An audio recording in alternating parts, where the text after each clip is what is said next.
अस्सलाम वालेकुम students, my name is Mohammad Ali Khan, Ubaidullah group of colleges biology department. आज हम chapter number 3 lecture number 2 first year biology का topic है apoenzyme and holoenzyme को discuss करने जा रहे हैं। इससे पहले कुछ चीज़ें मैं आपसे डिस्कस करना चाहता हूँ। बेसिकली आपको पता है कि इस चैप्टर से जिस शॉर्ट क्वेश्चंस आते हैं तो हम उसको शॉर्ट क्वेश्चंस के लिहाज से इसको हम डिफ्रेंशिएट करते जाएंगे ताकि आपके साथ साथ तैयारी भी होती रहे बोर्ड की। तो आपको पता है जी इस चैप्टर से 3 शॉर्ट क्वेश्चंस आते हैं और एक एमसीक्यू आता है। तो this is very important chapter. इतनी इसकी अगर आप लेंथ चेक करें तो बहुत थोड़ी लेंथ है इसकी, लेकिन फिर भी इसमें से 3 शॉर्ट क्वेश्चंस आते हैं तो which is very important for students. तो अगर हम देखें तो आपका शॉर्ट क्वेश्चन बनता है and differentiate between apoenzyme and holoenzyme. देखें कल ने इसको डिस्कस किया था एंजाइम क्या होता है और कोफैक्टर क्या है, उसकी टाइप्स क्या हैं। अब एंजाइम जो होता है डिफरेंट फॉर्म में मौजूद होता है। अपो एंजाइम की फॉर्म में भी हो सकता है और होलो एंजाइम की फॉर्म में भी हो सकता है। अब अपो एंजाइम और होलो एंजाइम को डिफरेंशिएट कैसे हम करते हैं? अपो का मतलब होता है अवे और एंजाइम। अगर किसी एंजाइम से उसका कोफैक्टर रिमूव कर दिया जाए, अगर किसी एंजाइम से कोफैक्टर रिमूव कर दिया जाए तो वो एंजाइम हमारे पास कहलाएगा अपो एंजाइम। क्या कहलाएगा? अपो एंजाइम। लेकिन अगर किसी एंजाइम के साथ कोफैक्टर अटैच कर दिया जाए तो वो क्या होगा? होलो का मतलब होल से निकला। होल का मतलब होता है कंप्लीट, मुकम्मल।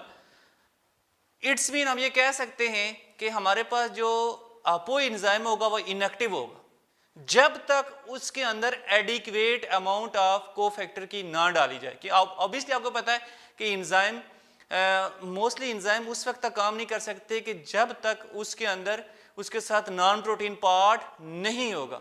तो बेसिकली हमारे पास अपो एंजाइम भी यही है कि उसके साथ अगर उसके साथ प्रॉपर प्रोस्थेटिक ग्रुप या कोई एंजाइम नहीं होगा तो वो प्रॉपरली फंक्शन नहीं करेगा, तो हम उसको कहेंगे ये क्या है कि नेगेटिव टाइप ऑफ एंजाइम है। This is apoenzyme. Apo का मतलब होता ही अवे। और होलो का क्या होगा? It is the enzyme in the presence of A proper cofactor. You know very well कि एंजाइम जो होते हैं प्रॉपर कोफैक्टर की बेस के ऊपर क्या करते हैं? अपना फंक्शन सारा परफॉर्म करते हैं। अच्छा जी, पहला डिफरेंस क्या होगा? इनकी डेफिनेशन आ गई कि इससे हम प्रोस्थेटिक ग्रुप या कोई एंजाइम को रिमूव कर दें तो ये हमारे पास अपो एंजाइम बन जाएगा, और इससे हम रिमूव ना करें ये कंप्लीट एंजाइम होगा। ये presence of cofactor is known as the holoenzyme. दूसरा difference, it is an incomplete enzyme. Why it's called incomplete enzyme? Because you know very well कि एंजाइम को काम करने के लिए क्या जरूरत होता है? Which is cofactor, non protein part. जब नॉन प्रोटीन पार्ट है ही नहीं तो हम इसको इनकम्प्लीट एंजाइम कहेंगे। इससे ये क्या होगा? ऑब्वियसली होलो एंजाइम है तो इट इज कंप्लीट एंजाइम। ये कौन सा एंजाइम है? कंप्लीट, क्योंकि इसके साथ कोफैक्टर अटैच है। ऑब्वियसली अगर ये इसका कोफैक्टर अगर क्या है? रिमूव्ड है तो हम कहते हैं कि it is an inactive enzyme. तीसरा डिफरेंस क्या आ जाएगा? इनएक्टिव। क्यों इनएक्टिव है भाई? जब तक इसमें प्रॉपर कोफैक्टर की एडिशन नहीं होगी, नॉन प्रोटीन पार्ट एडिशन नहीं होगी, उसको केमिकल एनर्जी, एक्टिवेशन एनर्जी नहीं मिलेगी तो एंजाइम प्रॉपरली काम नहीं करेगा। तो इसलिए हम कहते हैं इट इज एन इनएक्टिव। और अगर उसके साथ प्रॉपर कोफैक्टर हो तो हम कहते हैं वो क्या होता है? एक्टिव एंजाइम, और it is holo enzyme. Obviously holo enzyme के साथ कोफैक्टर क्या होता है? अटैच होता है। तो इसलिए कहते हैं कि ये हमारे पास क्या है? It is holo enzyme. Third one, अब इसके साथ देखिए इट कंसिस्ट ओनली प्रोटीन या प्रोटीन पार्ट कह सकते हैं आप कि इसके अपो एंजाइम के साथ जस्ट क्या होता है? सिर्फ प्रोटीन पार्ट्स होता है, नॉन प्रोटीन पार्ट प्रेजेंट नहीं होता। लेकिन इसके साथ क्या होता है? It consist of protein and non protein part. Obviously we are talking about the cofactor. किसके बारे में बात कर रहे हैं हम? कोफैक्टर की। Non protein part is cofactor, ठीक है। तो हम कहते हैं कि it is consist of non protein part which is cofactor. अब ये आपके 4 डिफरेंस हो गए। किसी भी शॉर्ट क्वेश्चंस के लिए 4 डिफरेंस कम से कम आप लोगों ने इसको राइट करने कोशिश करनी, 4 से 4 कम से कम बने, ठीक है। ज़्यादा से ज़्यादा आपने 4 भी बना सकते, 3 भी बना सकते हैं, लेकिन ज़्यादा आपके पास क्या होना चाहिए, 4 डिफरेंस होने चाहिए, कोशिश करनी चाहिए आपको। अच्छा जी, उसके बाद इसकी example, catalytic portion of the RNA polymerase. अब देखें आरएनए पॉलीमरेज जो है वो एक एंजाइम है, ठीक है, जो आरएनए के अंदर यूज होता है डिफरेंट इसके सेंसेस में। तो हम कहते हैं कि इसका जो कैटालिटिक पोर्शन होगा, it's enzymatic portion, it is protein part. ये क्या होगा, बेसिकली एक प्रोटीन पार्ट होगा। और अगर प्रोटीन पार्ट है बेसिकली, तो इसके पास तो नॉन प्रोटीन पार्ट नहीं है, जब तक इसके साथ क्या नहीं होगा, कोफैक्टर नहीं होगा, तो ये इनएक्टिव एंजाइम है बेसिकली। अब इसके साथ जब तक कोई प्रोटीन पार्ट अटैच नहीं होगा, तो नॉन प्रोटीन पार्ट अटैच नहीं होगा, तो ये प्रॉपर्ली फंक्शनिंग नहीं करेगा। तो प्रोटीन, अब इसकी एग्जांपल देख लें आप, RNA polymerase enzyme with heme group and Mg2+। मतलब क्या है, ये दोनों क्या है, नॉन प्रोटीन पार्ट है इसके, और ये दोनों क्या है, कोफैक्टर्स हैं। क्या है, कोफैक्टर। तो ये एक्टिव फॉर्म में है और ये किस फॉर्म में है, इनएक्टिव फॉर्म के अंदर। ये एक्टिव फॉर्म में है, दूसरा किस फॉर्म में है, इनएक्टिव फॉर्म के अंदर है बेसिकली। तो ये था आपका डिफरेंस, इसको बहुत अच्छे से आपने तैयार करना है, टेक्स्ट बुक के ऊपर लिख लें लेड पेंसिल से, ठीक है। अपनी जो टेक्स्ट बुक होती है उनको आप नोट्स बनाने शुरू कर दें अभी से स्टूडेंट्स, ताकि आप जब क्लासेस के अंदर आए तो ऑलरेडी आपके पास नोट्स बने हों, ठीक है, और ये आपके लिए बड़ा प्लस पॉइंट होगा। अच्छा जी, ऑकरेंस ऑफ एंजाइम्स। अब किसी भी सेल के अंदर एंजाइम्स की जो ऑकरेंस है वो कहाँ कहाँ होती है, ये हमने देखना है बेसिकली। तो ऑब्वियसली आपको पता है कि कोई भी सेल है उसके अंदर डिफरेंट ऑर्गेनेलीज होती है, सेल मेम्ब्रेन होती है, साइटोप्लाज्म होता है, ठीक है। This are all are the inside the cell surface, ठीक है, सेल के अंदर की बात हम करते हैं बेसिकली। तो कुछ जो होते हैं वो, कुछ जो एंजाइम्स जो होते हैं अटैच्ड विद ऑर्गेनेलीज। आपको पता है कि ऑर्गेनेलीज क्या होती हैं, सेल के सब सेलुलर स्ट्रक्चर। एक सेल है, उस सेल के अंदर जितनी सब सेलुलर स्ट्रक्चर्स हैं, फॉर एग्जांपल देखें, ये हमारे पास एक सेल है, this one is a cell, ठीक है। अब इस सेल के अंदर ये इसका सारे का सारा क्या है, साइटोप्लाज्म है, सेंटर में न्यूक्लियस है। अब इसके साथ ये सारी क्या प्रेजेंट होंगी, ऑर्गेनेलीज। क्या प्रेजेंट होंगी, ऑर्गेनेलीज प्रेजेंट होंगी।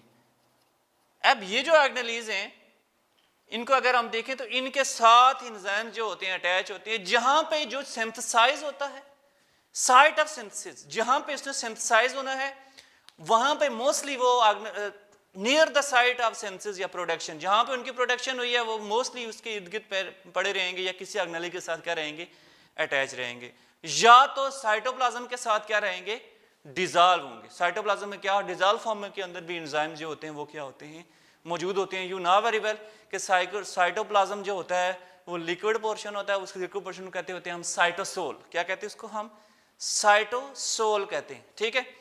तो अब देखें हमारे पास एंजाइम्स कहाँ मौजूद हैं, ऑर्गेनेल्स के साथ अटैच हैं, और फॉर एग्जांपल हमारे पास फोटोसिंथेटिक एंजाइम है। ऑब्वियसली हमारे पास क्लोरोप्लास्ट है जो प्लांट की ऑर्गेनेली है। Chloroplast you know very well which is responsible for the synthesis of which is responsible for the photosynthesis, ठीक है।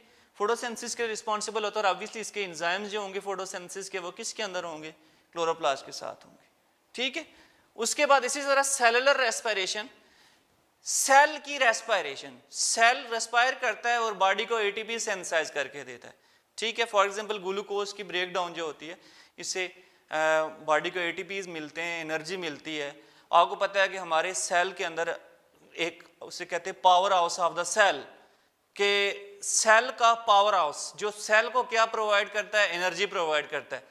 अब वो कौन सी ऑर्गेनेली है जो सेलुलर रेस्पिरेशन के अंदर इन्वॉल्व है, वो माइटोकॉन्ड्रिया है। अब वो रेस्पिरेशन करता कैसे है, उसके पीछे आपको पता है कि कोई भी रिएक्शन करने के लिए, अभी हमने पढ़ा कि एंजाइम्स के बगैर लाइफ इम्पॉसिबल है। ऑब्वियसली रिएक्शंस भी बॉडी के अंदर सारे इम्पॉसिबल होंगे, तो वो जो सेलुलर रेस्पिरेशन के एंजाइम्स होंगे वो कहाँ मौजूद होंगे, माइटोकॉन्ड्रिया के अंदर। किसके अंदर, माइटोकॉन्ड्रिया। देन प्रोटीन के सेंसेस, बड़ा एक इंपॉर्टेंट फिनोमिना हमारी बॉडी के अंदर की प्रोटीन्स, आपको पता है हमारी बॉडी के स्ट्रक्चर बनाने में इंपॉर्टेंट रोल अदा करते हैं बॉडी को बनाने में, ठीक है। अगर हम हेयर्स के अंदर देखें, नेल्स के अंदर, इस तरह जितने भी मसल्स हैं, बोन्स हैं, हर चीज़ के अंदर प्रोटीन्स का अहम इंपॉर्टेंट रोल है। तो हम कहते हैं कि जो प्रोटीन की सेंसिस होती है उसके लिए हमारे पास क्या होता है, राइबोसोम्स के अंदर एंजाइम सिंथेसाइज होते हैं, ठीक है। एंजाइम्स होते हैं, जो राइबोसोम एक ऑर्गेनेल है जो प्रोकैरियोट्स में भी होती है और यूकैरियोट्स में भी होती है, ओके।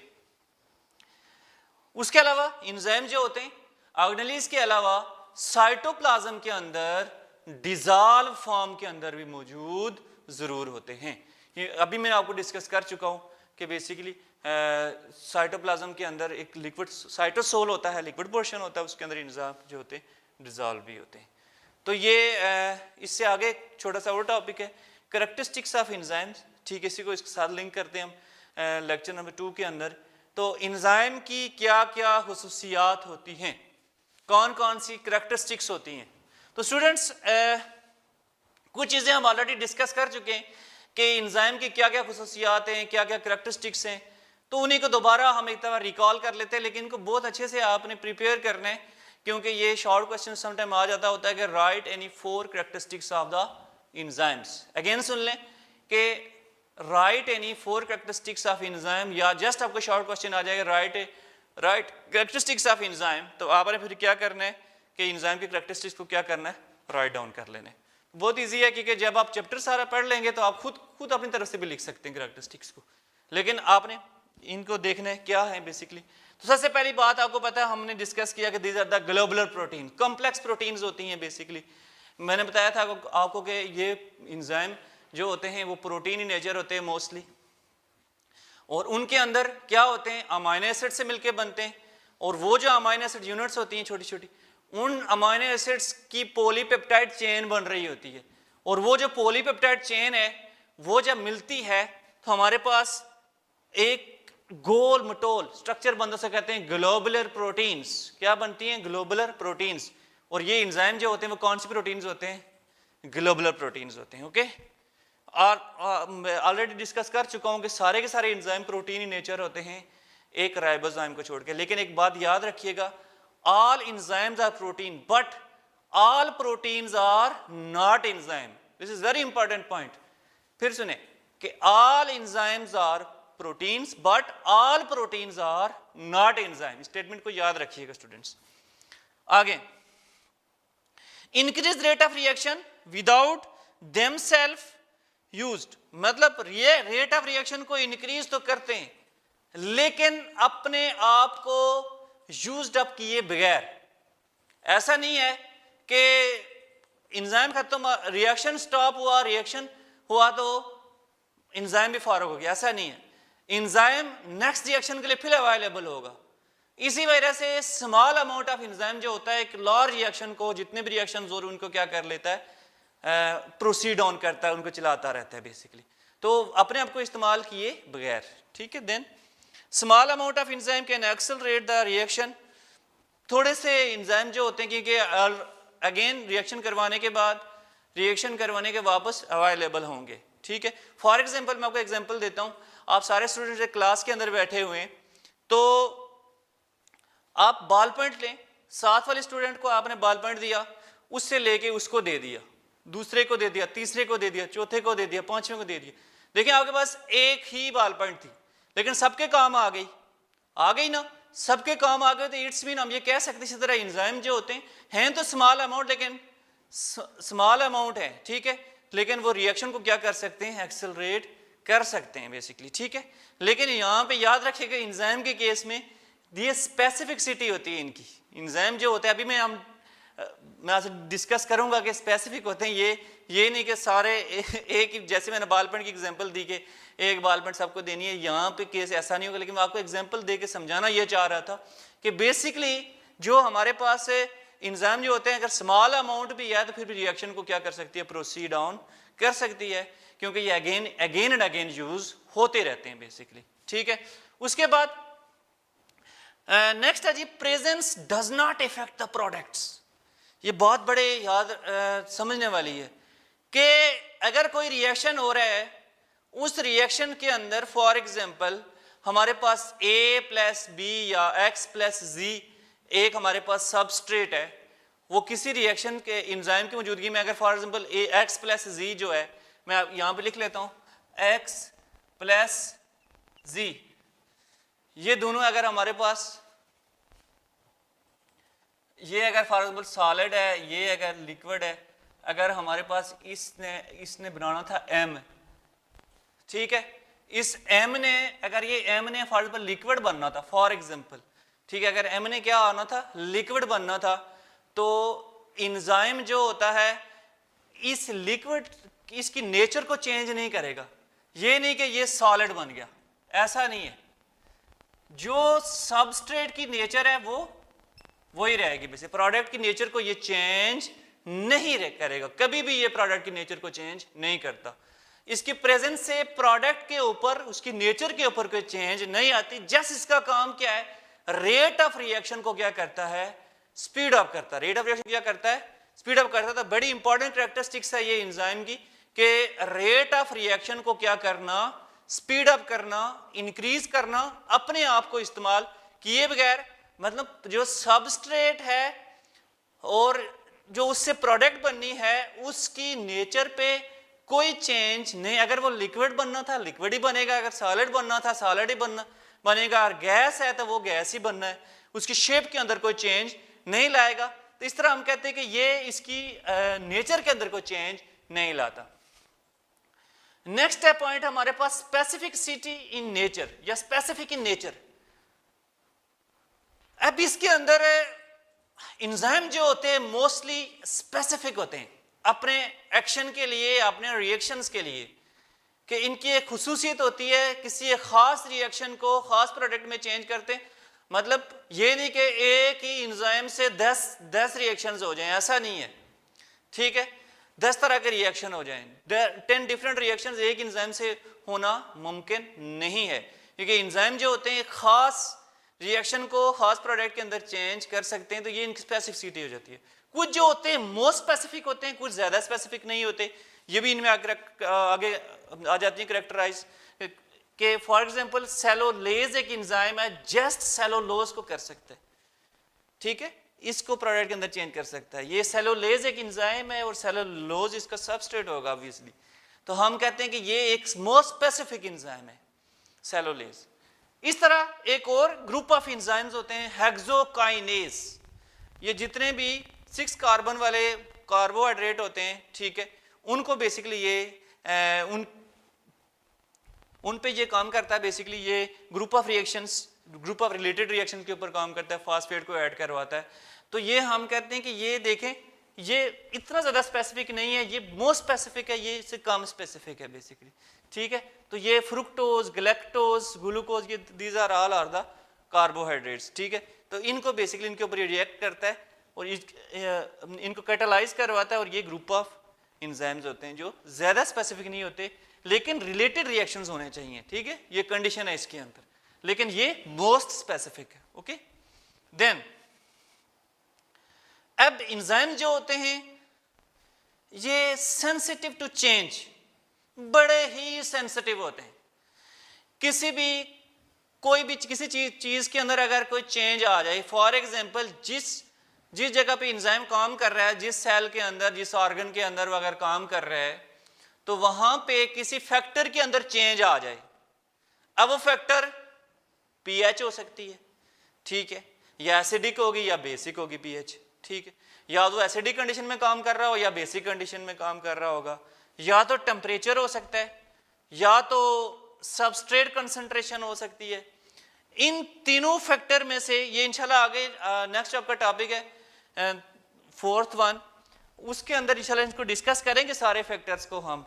इन 3 फैक्टर में से किसी भी फैक्टर के अंदर अगर चेंज आ जाती है तो एंजाइम काम करना छोड़ देगा, ठीक है। एंजाइम क्या करना छोड़ देगा, काम करना छोड़ देगा। फॉर एग्जाम्पल कोई एंजाइम जो है अगर वो 2 pH के ऊपर काम करता है, अगर वो pH किसी वजह से 3 हो गई या 1 हो गई तो एंजाइम काम करना छोड़ देगा, अपनी शक्ल को चेंज कर देगा, उसकी डीनेचर हो जाएगा, वो उसका काम खत्म हो जाएगा, ठीक है, वो फिर रिएक्शन को स्पीड अप नहीं करेगा। तो इट्स मीन सेंसिटिव है, बहुत सेंसिटिव है किसकी चेंज में, पीएच की। इस तरह टेम्परेचर जो होता है, देखें अगर हम टेम्परेचर को डिस्कस करें तो हम कहते हैं कि जितना हमारी बॉडी का टेम्परेचर होता है नॉर्मल 37 डिग्री सेल्सियस, ये एक टेम्परेचर है, नॉर्मल टेम्परेचर। इससे अगर टेम्परेचर वेरिएट करेगा तो फिर भी एंजाइम काम करना छोड़ सकते हैं, और वो जो मिनिमम टेम्परेचर होता है, मैक्सिमम टेम्परेचर जिस पे एंजाइम काम कर सकता है, हम उसको कहते हैं ऑप्टिमम टेम्परेचर। इंशाल्लाह इसको फर्दर डिस्कस करेंगे जब इसके फैक्टर स्टडी करेंगे। तो सबस्ट्रेट कंसंट्रेशन, इस तरह एक सबस्ट्रेट का लेवल भी होना चाहिए, एक ऑप्टिमम लेवल जिसको एंजाइम प्रोडक्ट के अंदर चेंज करें। अगर सबस्ट्रेट नहीं होंगे प्रॉपर्ली तो एंजाइम काम नहीं करेंगे। तो किसी भी चीज में अगर चेंज आ जाती है तो फिर अल्टीमेट उसका नुकसान ये होता है कि एंजाइम्स जो होते हैं फर्दर काम करना छोड़ देते हैं। तो ये एक बड़ी सेंसिटिविटी है, it's very sensitive to change in pH, temperature and substrate concentration. These are all are the changes जिसकी वजह से एंजाइम जो होता है वो अपना काम करने से रह सकता है बेसिकली। तो this is all are the changes.